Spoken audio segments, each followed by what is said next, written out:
What's up, tribe? How you guys doing? Happy Saturday night. Well, listen, we have a new spinoff, a new part of the franchise of the Love and Marriage franchise. We have Love and Marriage Detroit. You know, we have Love and Marriage Huntsville, then we have Love and Marriage DC. Now we have Love and Marriage Detroit. Carlos King, who is the creator of the Love and Marriage situation or what have you, he's actually from Detroit. So this is a hometown thing for him, right? Hey everybody. Hey Corey. What's up, Lemon Kush? Isaac, you can't wait for this review. I have so much to say.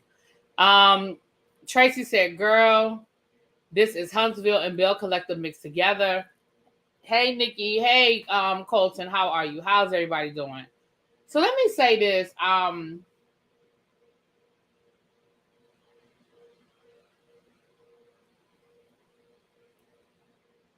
Hey Sheila, how you doing? Let me say this. Hey Cookie. I feel like we need to get Carlos some therapy. I need to find out from Carlos, and I'm not even saying this to be funny. I'm really serious right now. I really need to find out from Carlos what happened in his childhood that he identifies so much with these chauvinistic, dominating, flawed men. Now, everybody is flawed, so I don't want y'all to... I was just trying to think of a good word to plug in. Because, honestly, y'all, this ain't nothing but Love and Marriage Huntsville 2.0. Even this first episode was very reminiscent of the first and third, I think, episode of Love and Marriage Huntsville. If you go back to season 1, we basically damn near watched the first episode, the first and maybe third episode. I'm trying to remember what episode it was that was Tisha and Marcel's anniversary when they went out to dinner for Tisha and Marcel's anniversary. I don't know if that was the second episode or the third episode. But even this conversation at the anniversary dinner, child, we're going to get into it. You said I called it Mel and Martell 2.0. I did. Did I tell y'all? Listen, y'all going to start listening to my tea when I be giving y'all the good tea. Did I not tell y'all that we were going to be looking at another Mel and Martell, even down to, we're going to get there, but it was just so, oh God. Now let me say this, y'all, before we go down this road, I was going to say Martell, Lord. Carlos did executive produce a documentary that is streaming on HBO right now, which I'm actually going to probably watch. I don't know if I'm going to get a chance to watch it this week because it's just going to depend on whether I'm going to be able to get to HBO and all that, get all that stuff together this week. But it is a, Pam said, child, it made me rub my head already. Braces, oh Lord. Aquarius, please don't come in here with that mellometer stuff, please. I cannot. Because I ain't even saying that she male. I'm talking about the comparison of the way the episode went. But anyway, it's a documentary that is on HBO right now, which Carlos King is the EP of, and it's totally out of this realm.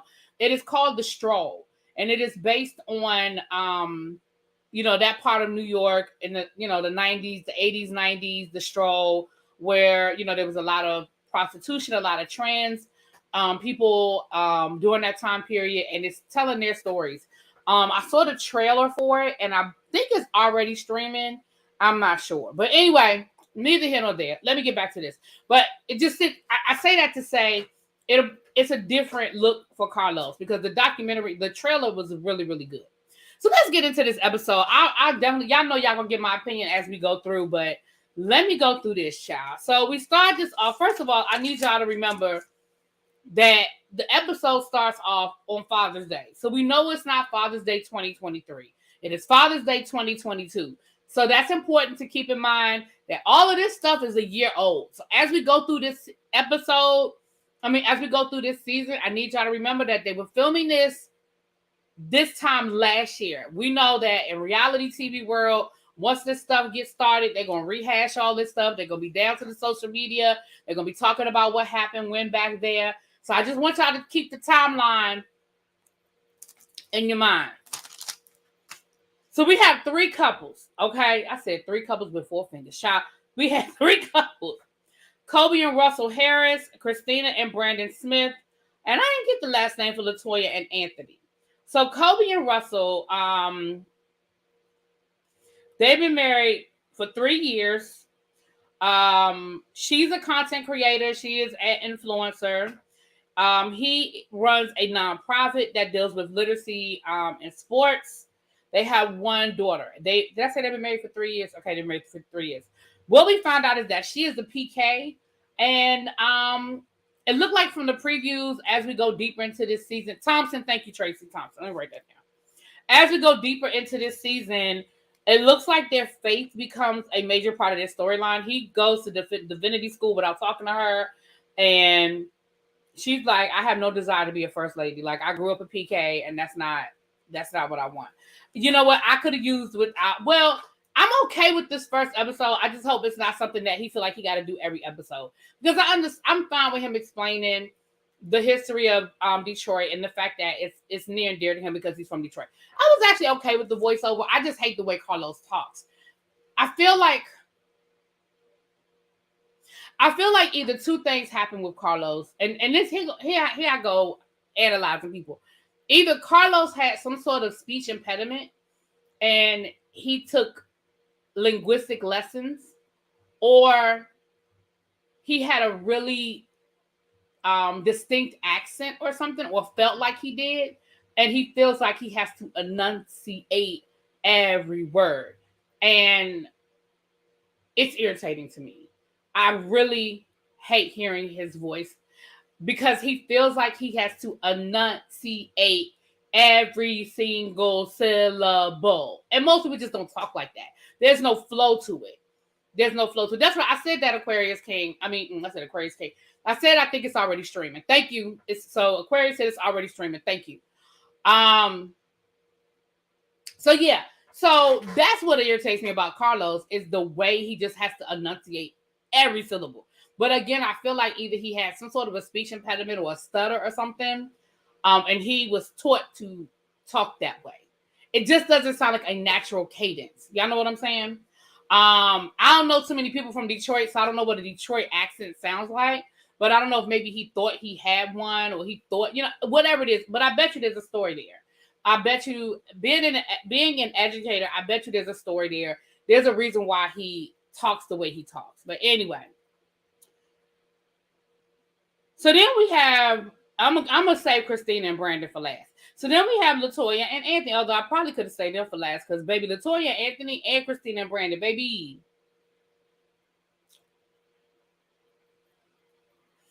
Latoya and Anthony. So Latoya is a doctor. I think she's a physical therapist, and she also has a wine line. And then we have Anthony, who works for Live Nation, right? I guess he's a promoter or whatever. And he works for Live Nation. Okay. Then we have Christina and Brandon. Oh, wait a minute, hold on. They have. Hold on.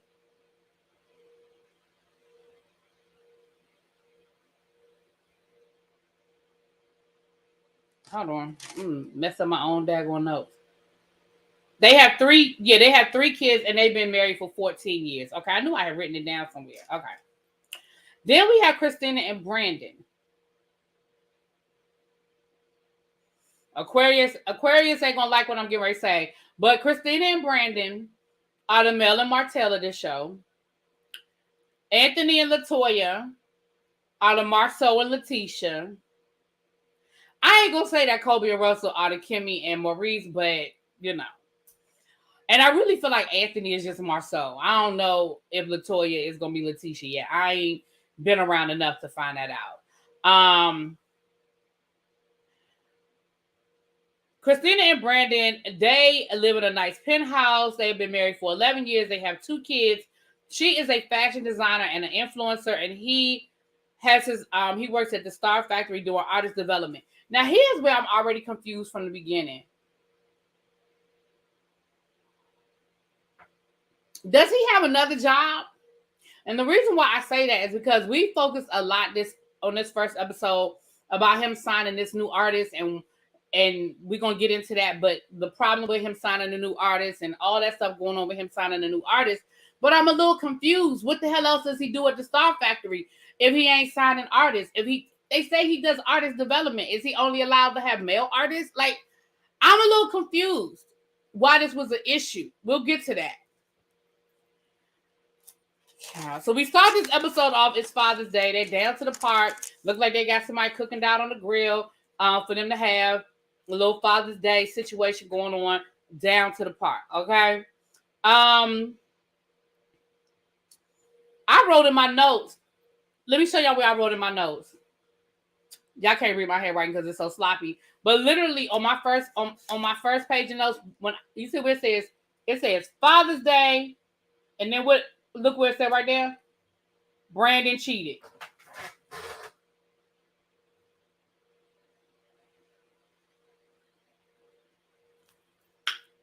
Father's Day.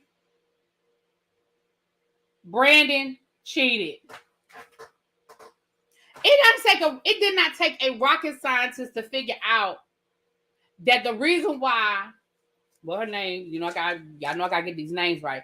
The reason why Christina is so insecure about Brandon and his situation down at the Star Factory is because Brandon was doing more than developing artists down to the Star Factory. Now, later on in the episode, they say it was an emotional affair. I beg to differ. I bet you it went a little deeper.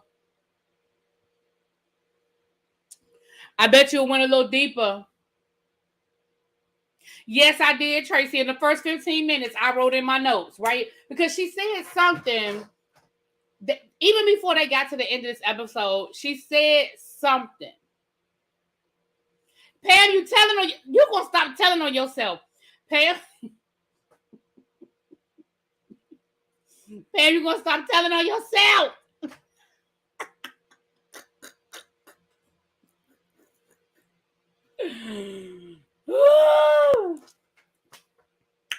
Child, I knew at that Father's Day picnic. It was something she said at the Father's Day picnic when she was talking about the new artist situation. Oh, when he was in his confessional and he was like, I did sign a new artist, but I'm going to wait and tell her about it.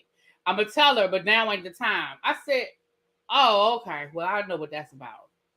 Pam said he does voice coaching, dance and recordings. He also runs the studio at Cast Tech, so his entire job is music. Y'all see how Pam be telling on herself, right? The camera kept switching the camera to the new artist being shady. Oh yeah, they were correct. They were being shady, correct. They were being shady. What's up, Just Patches? Hey, the math is now math. And see, Pam be telling.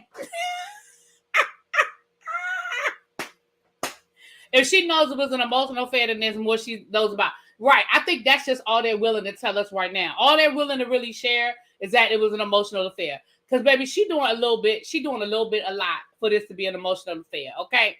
So anyway. So we get to talking, and Anthony, aka Marceau, he starts talking about he need to get these men in his man classes because he said something about wanting to take a trip, that they need to take a guy's trip. And Anthony was like, oh, I don't ask to do nothing. What you mean you got to ask? You got to ask? Don't nobody ask. I said, oh, here we go with this bullshit. He talking about something, I got to get you in my man classes. What you mean you got to ask to go?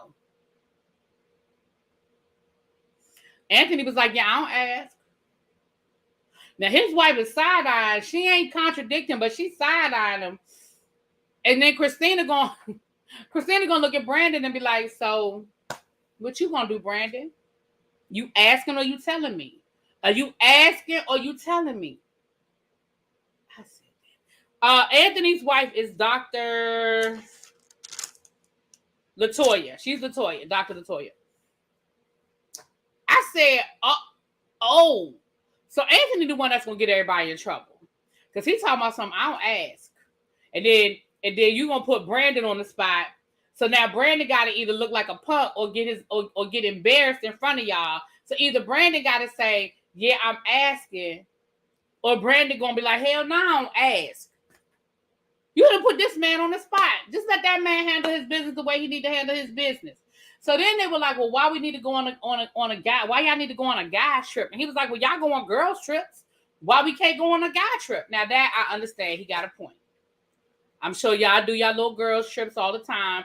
He has a point about that why can't the guy? But it's just the way you approached it made it seem like that was about to be, caveman in the forest dragging your food behind you. You know what I'm saying? Like you ain't make it seem like, oh, the guys need to just go take a weekend and go hang out and just do some guy stuff. You really made it seem like it was gonna be, some stuff going on. You know what I'm saying? But basically, Brandon was like, I mean, it'll be a discussion, but what's the problem with me going? You know what the problem is with you going, Brandon. Brandon, you know why your wife don't trust you. We all know why your wife don't trust you. You know why you can't go on no man trip to nowhere. You can't even go on a staycation in the city of Detroit with your friends. You can't go nowhere. You know why? Because you don't know how to act.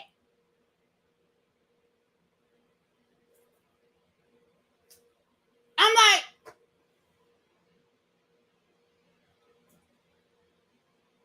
and I don't understand. You know what?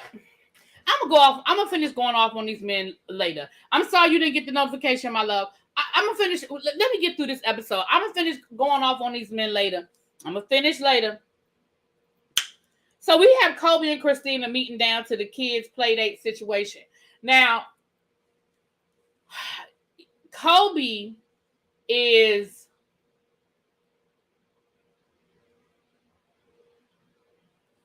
let me go back to my names, child. Y'all know I be trying to remember these people. Okay. Kobe is Russell's wife, the one that was a PK. Okay. The one that's an influencer. So we have her and Christina hooking up. And they said they have a lot in common. They both PKs. They're both influencers.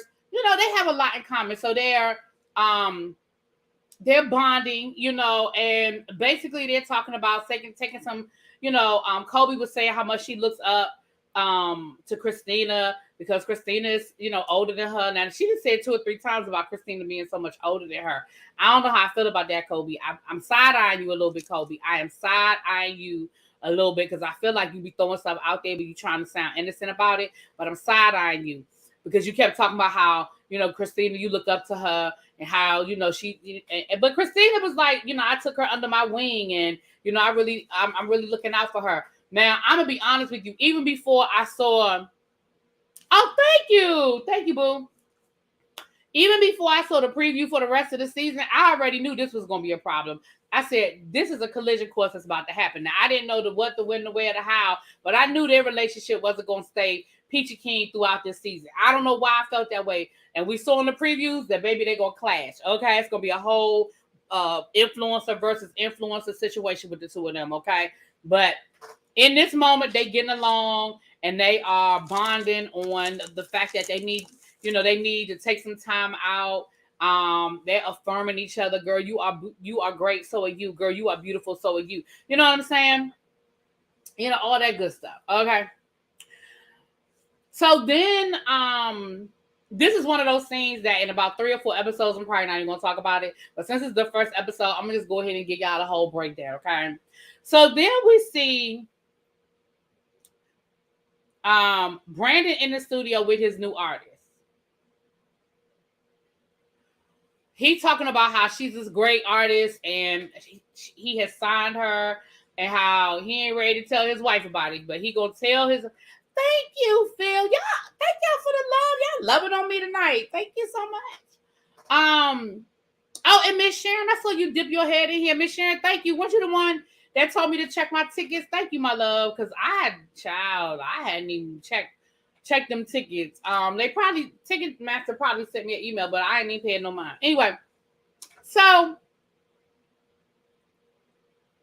Christina calls him while he's in the studio. Now let me say this to you too. I'm gonna be honest with y'all. Y'all know I'm gonna just call a thing a thing. I'm gonna be honest. This scene did not ring authentic to me, and let me tell you why. Brandon, if you was trying to keep a secret from your wife, you are a horrible liar. You are a horrible liar. Like, if you were trying to keep a secret from your wife that you got this whole woman down in your studio that your wife don't know nothing about, then you were supposed to either one, not answer the phone, or two, you supposed to answer the phone and be like, "What's up, babe? How you doing? Oh, you know what? I'm finishing up a session. I'll probably be home in about an hour and a half. All right, let me get on back. I got, the artists in the studio. Time is money. Let me get back into this." And that would have been the end of the damn conversation. But your attitude created that conversation. And that's why it didn't ring true to me. I felt like you're trying to create this moment. That's how I felt. Now, I could be wrong. Maybe Brandon is just a badass liar. I don't know him well enough yet to know what it was. But I really felt like in that moment, I felt like you could have, sir, if you was going to answer the phone and have that stank of it, you might as well have just said, "A woman is in the studio." Like, you flashed the red light. Because the minute you answer the phone with an attitude, right, even Christina was like, "What is wrong with you? Why are you tripping? What is this attitude about? Well, when do you think you're going to be home?" And he was like, "You just messing up the flow. I mean, I don't know if you understand what the flow is, but you messing up the flow." And I wrote in my notes, I was like, "But you've had this studio for years. Like, why are we acting like you just bought this studio and this is all new? And you and Christina are learning how to adjust your lives to you now having this Star Factory situation." That's not even what it is. You have literally had this business for years. So I didn't even understand that. That whole phone call to me was a setup. And again, either he's that bad of a liar or it just wasn't an authentic conversation. Now, Christina was really acting confused, so maybe it was authentic on her side, but she was just acting like, Nikki said he already messing with that artist. That's why he was acting like that. Maybe you saw the cameras, like Corey said, you saw the cameras being real funny. They kept cutting over to her in the mirror, playing with her clothes and fixing her clothes and stuff. Y'all saw that, right? I said, "Oh, y'all got jokes. Okay, I see the shadiness that y'all got going on. Okay, I see what it is. Okay." And then this is another reason why I knew he was lying. And this is another thing that I said. I said they are taking this straight out of the Mel and Martell book, because I wrote it in my notes. He wrote, "I would be home more often if I felt appreciated. You need to appreciate me more, and I will be home more." Is that not some Martell Holt type shit? Does that not sound like something that Martell Holt would say out of his mouth, y'all? "I don't feel appreciated. I need to feel more appreciated." Does that not sound like a Martell Holt statement? "I would be home more if I felt more appreciated." I said, oh yeah. Y'all got all kinds of stuff going on here. All right, so then we have time with Anthony and Dr. Tanya. Now, this is another couple that's got some stuff going on. LaTanya, excuse me. It's a whole nother situation we got going on right here. Baby. So we see Anthony working out with his son. He got his son down to the situation. He said his son is really good into sports. He plays football. He runs track. He thinks all kids should play sports. Sports kept him out of trouble. He's from Detroit. He's seen a lot of people fall off, and sports kept him on the straight and narrow. That's great. Beautiful. Then we see his wife show up, and they get to talking about the wine. Their wine business. Hey, Mr. Willie Brown. Their wine business, they're trying to expand it. They're trying to get, more distribution. And, so they're just talking about some things with that. And she was like, "Yeah, well, we got to get back out to Napa because we got to do some things and do some business." He was like, "Yeah, and I got to get back to Atlanta." So then we find out that this man went out to Atlanta to go work because he works for Live Nation, and he said he was making connections at Marvel and some of the other studios down in Atlanta, and it was a great opportunity. It was a great business opportunity for him. But he went to Atlanta without discussing it with his wife. He just accepted a job in Atlanta.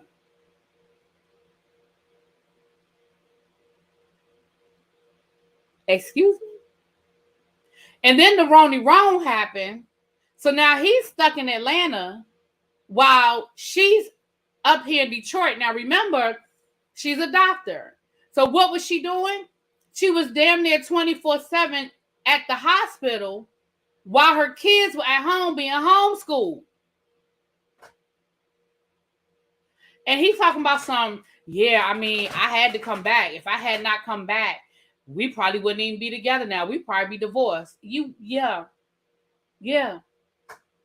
absolutely. So then he was like, I mean, I know you don't really like the idea of me going to Atlanta, but, it was just a great opportunity for me. And, I'm sorry, excuse me?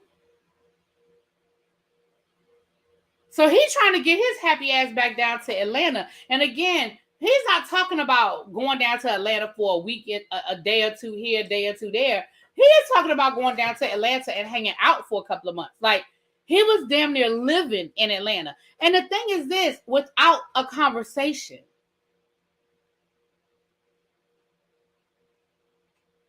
How you just accept a job in Atlanta or a job opportunity? Because I understand if you work for Live, like I still need some more clarity on that.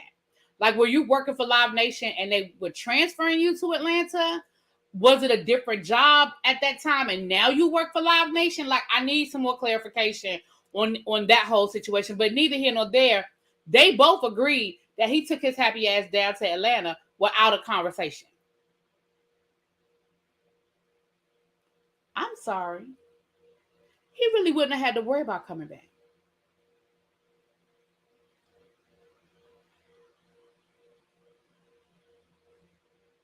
Has Anthony been a TV person on TV previously? I don't know, Phil. That's a good question. Listen, thank you for the super chat, boo. Here's what I know. Y'all know, like I know, that the internet is going to do its due diligence. And if he has been on TV, child, somebody's blog is going to report it. But if he has been, we're going to know about it. He does look familiar, though, Phil. He does have a familiar face. I will say that. He does have a familiar face. You know who he reminds me of? He reminds me of Andre Harrell. That's who he reminds me of. I'm not saying he looks just like him, but he favors him to me. He favors Andre Harrell. And if y'all don't know who Andre Harrell was, he's the founder of Uptown Records. And before he was the founder of Uptown Records, he was actually part of a rap duo called Dr. Jekyll and Mr. Hyde. And that's who he reminds me. He reminds me of a young, not young, but he reminds me of Andre Harrell. Again, I'm not saying that he looks just like him. Not all that stress. He trying to be in Atlanta eating lemon pepper wings. Yeah. So anyway, he telling her that we need to revisit this Atlanta situation, and she is looking at him like, you have absolutely lost your mind. What are you talking about revisiting anything? So next we see Brandon. It is Brandon and Keisha's 11th wedding anniversary, and he is taking her out for a special day. They end up going to the lavender fields, which is so beautiful. I went to a lavender farm last year. I'm not even really big in lavender, but it's beautiful and it smells. Oh my gosh, you go to a lavender field, it smells gorgeous. And he surprises her because the crew is there, right? So the crew is there, and they are now going to have this whole this whole outing at the lavender farm. So the first thing we deal with is Mr. Anthony and his chauvinistic ass. And Christina calls him straight out and says, that he's chauvinistic. And he was like, I'm not chauvinistic. I'm offended by that. He was like, first of all, you take everything I say so seriously. And a lot of times I'm just joking. No, you're not. No, you're not. You weren't joking when you told Brandon that he shouldn't have to ask permission because you don't ask permission to do anything. You were dead ass. That wasn't a joke. You weren't joking when you told them that they was going on a guys trip and it didn't matter what the women felt, that y'all was going on this guys trip. You wasn't joking when you moved your happy ass to Atlanta without talking to your wife about it. And then he said, this is where I'm about to go off. Hold on, y'all. Give me a second. Because this is where I'm about to go off. Hold on. Let me turn this thing off. Because this is where I'm about to go off.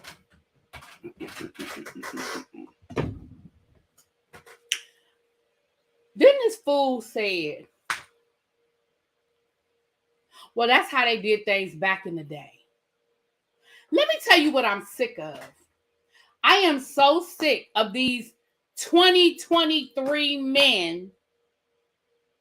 Yeah, these are parents, child. They got churn. I'm so sick of these 2023, 2021, whatever men looking back thinking that the generation before them were just cavemen. Okay. Don't get me wrong. We know that male chauvinists exist and all of that. Yeah, But what I'm saying is I did not grow up around that. Okay. I grew up around a whole lot of men who stayed married to their wives, and it was a very respectful 50-50, maybe not 50-50, 60-40, whatever relationship. I know what I saw growing up. I know I saw my parents respected each other. I never saw my daddy pull rank on my mom. Whenever they needed to have a conversation or a disagreement, they handled it. They didn't do it in front of us. So however it went down. But I also know that my mother was free to come and go as she pleased. I know my daddy was free to come and go as he pleased. Now, I'm not saying that they didn't check in with each other. But like my mama told me a long time ago, she said, I never asked permission. I gave a courtesy. Just like if my daddy was home with us, with the kids, my mama didn't ask him to watch the kids. She was like, y'all were his kids. He's not babysitting. They're his. So if I have to go grocery shopping after work, or if I want to go out to lunch with my friends, she said, I would make sure that he didn't have plans so we didn't conflict. But I never asked permission if I could go. And I grew up around all of that. My aunts were in marriages until, unfortunately, they were married until their husbands died. Okay. Raised children. My grandparent, well, on my mama's side, the same thing. I didn't grow up with this male chauvinist. This is what men do. This is how men act. Women submit to your man. I didn't grow up with that. And I'm so sick of Carlos King finding these black men that are perpetuating that stereotype, like that is how all black men are running their households. I don't like it. And that's what I meant. And I'm going off for a second right now. And that's what I meant when I started this review off. And I was like, I don't know what couch Carlos needs to sit on or lay on to figure out why he keeps identifying this type of black man that he keeps putting on TV. I'm sorry. That ain't what I grew up with. And we have Marcel, we have Martel, we've got Maurice. And I love Maurice. He's actually my favorite out of the three. But Maurice's wife is battling a whole cancer. And you still mad because you got to wash the damn dishes? She's coming to you saying, hey, my bonus son isn't respecting me and I need your support. And he don't know how to handle that. Down to the Bell Collective. We got Curtis and Glenn. We got Glenn stalking his wife, talking about you ain't leaving me. You ain't going nowhere. We got Cliff treating Latrice like she his daughter. Well, he old enough to be her daddy, but that's another conversation. Then we go down to the Love and Marriage DC. I'm sorry. I like Jamie. Don't get me wrong. But I don't always like the way Jamie talks and treats his wife.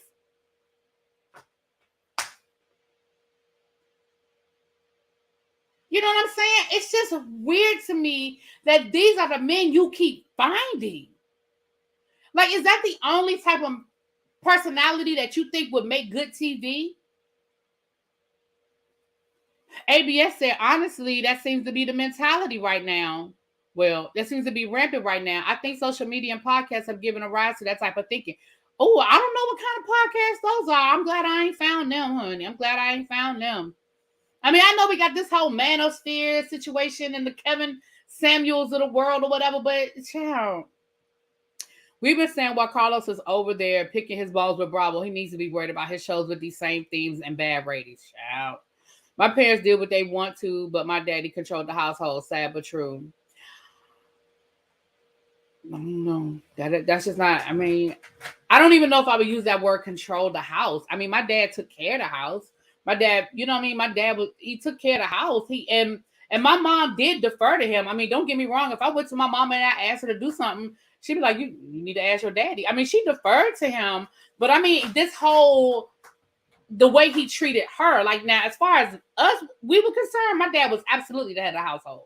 And my mother always let him be a man. Like, my mother never emasculated my dad. But what I'm saying is my dad never treated my mom like that. Y'all know what I'm saying? Like my mom definitely treated my dad with that respect as the head of the household. That's not what I'm saying. You know, but I just didn't, I don't know. If it's traditional, the women should be kept. Right. Okay, right, Phil. Then them women shouldn't have to work, child. Even though my mom was a housewife for almost 40 years. My dad was lost when my mom got sick. He could run a business, but he was a terrible accountant. Child, okay? I think I told y'all before, my mama said, if my daddy ever went down to the bank and tried to sign some paperwork, he'd be in trouble. Because it's her, you know what I'm saying? Because she didn't sign his name more than he probably didn't sign his name, okay? But anyway, so that y'all just had to get that off my chest, child. I just had to get it off my chest. All of Carlos King shows have disturbing men. I don't think Carlos knows any real men, child. Like I said, I just feel like maybe that's the example he grew up with. You run into that in the dating scene often. Well, I don't want to meet none of the people you date. I mean, I haven't been dating a lot these last couple of years because between the Panorama and stuff. But child, I'm trying to dip my pinky toe back out there. Ooh, I don't want to run into that.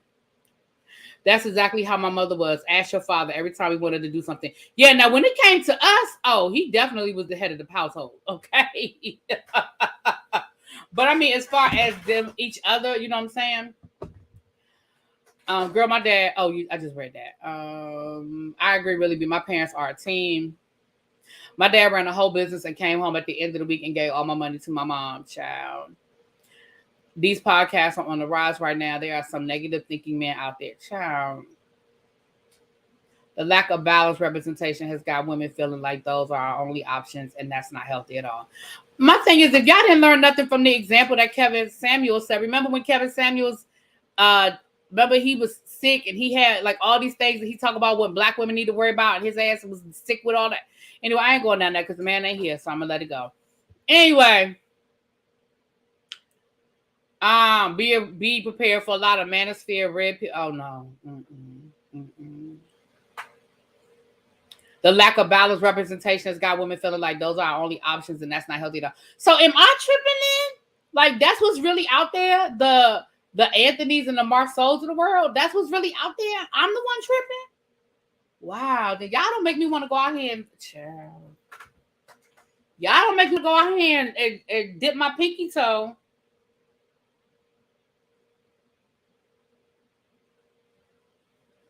So I'm sorry, we almost done, child. We almost done.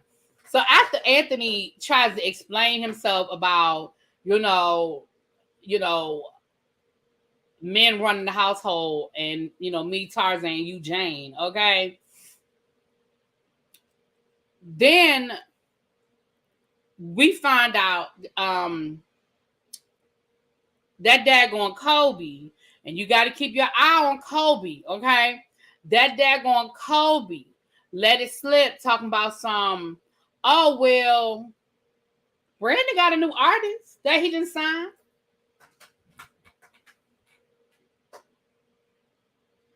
Now, see, here's my issue with you, Kobe. Now, you can't control the fact that your man that came home and told you some information he wasn't supposed to tell you. But once he said to you, I hadn't told my wife about it. And see, this is what I mean. Okay. Here's a perfect example of letting a man be a man. And here's a good example of following your man. When your husband told you to step out of their business, Kobe, you should have shut up. Because You opened up the door and you already let it be known that her husband has signed an artist that allegedly you didn't know. Now, I'm going to give you that you didn't know. I'm going to give you that you didn't know. Okay? I'm going to give that to you. But then you kept going. You kept going and you were like, well, I mean, well, have you signed any other artists? I mean, do you have other artists that you've signed?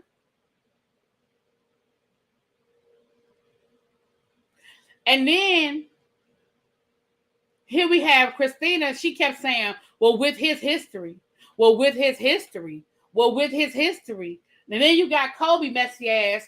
Well, what did he do? And then you got Anthony talking about some, I mean, when you say history, are we talking personal? We talking business? I mean, what history are we talking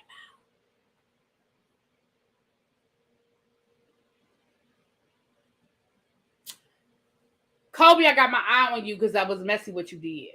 And even after your husband told you, basically and this is what I'm saying, he respectfully told her to shut up. He wasn't rude to her. He wasn't disrespectful to her. He respectfully said to her, shut up. But she didn't. She kept talking.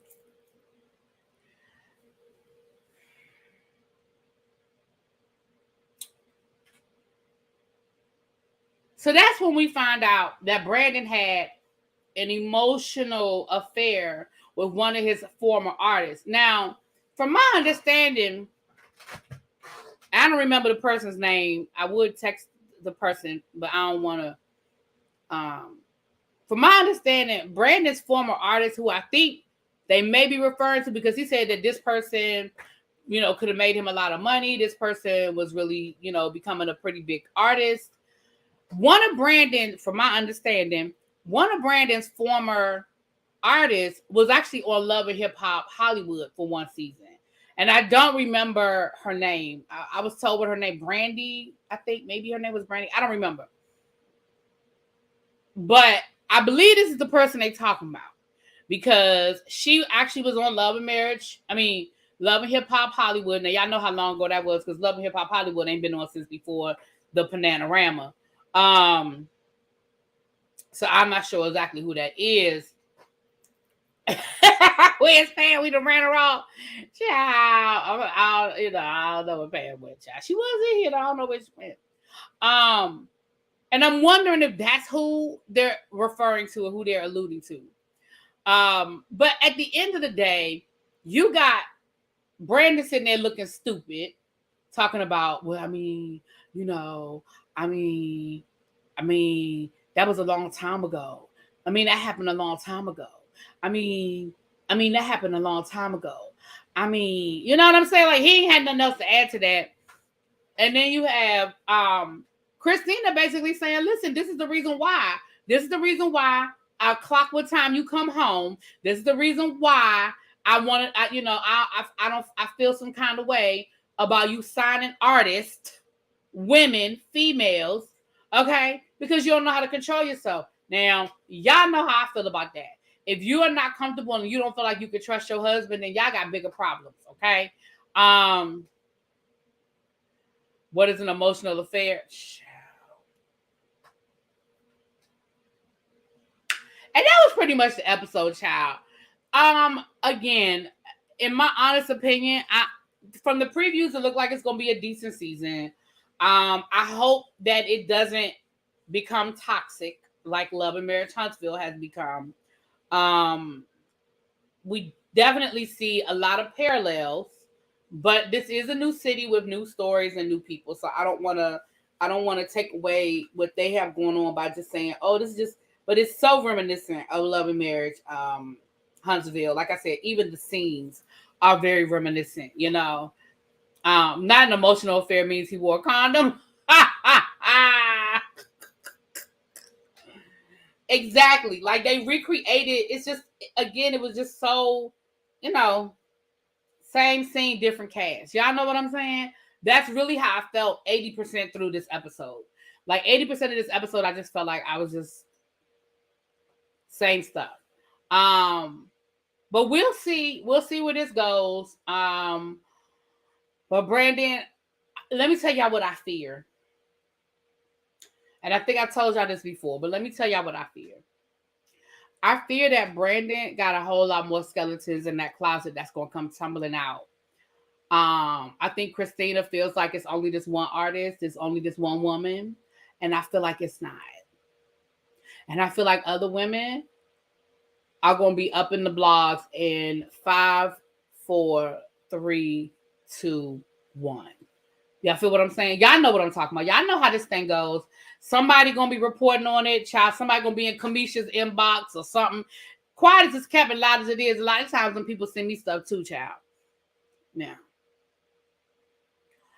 I don't always repeat what I get. But I just feel like it's gonna be some stuff out there. I don't know if y'all are gonna come back for next week. You know, y'all let me know how y'all feel about it. Leave it in the comments. I've been reading y'all comments as we've been going through, so I feel like most of y'all are gonna probably stick through it for at least a couple of more weeks. You know, I want to see how this thing gonna go with Russell and Kobe in this. I'm going to go to divinity school and become a minister and don't tell my wife. I'm gonna see how that thing works out, because she said I don't have no interest in being no first lady. Okay. Anyway, y'all, I will talk to y'all later. I'm out of here. Listen, now, let me tell you something. I've been trying to watch this Keisha Cole. I tried to watch this Keisha Cole movie. I was going to talk to y'all about it.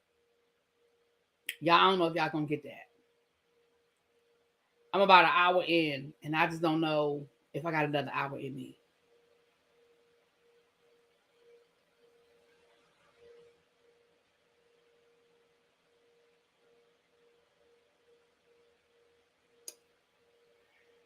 That's who it was, Stuff Bookie. La Brittany. That's who it was. La Brittany. Yep. La Brittany. Mm-hmm. Yeah, I just don't know if I have another hour in me. If I watch the second hour, child, I'll let y'all know. But I just don't know. Yeah, it was La Brittany. That's exactly who it was. It was La Brittany. That's who that was his artist. Mm-hmm. Yep. That's who it was. Thank you, Steph. Thank you for looking that up. Thank you. Yep, that's who it was. It's the honesty for me. Listen, I like Keisha Cole. And I love me some Frankie. I always felt like Frankie was a tortured soul. You know what I'm saying? And I can appreciate her wanting to do this and tell her own story. But it's the acting for me. I just don't know.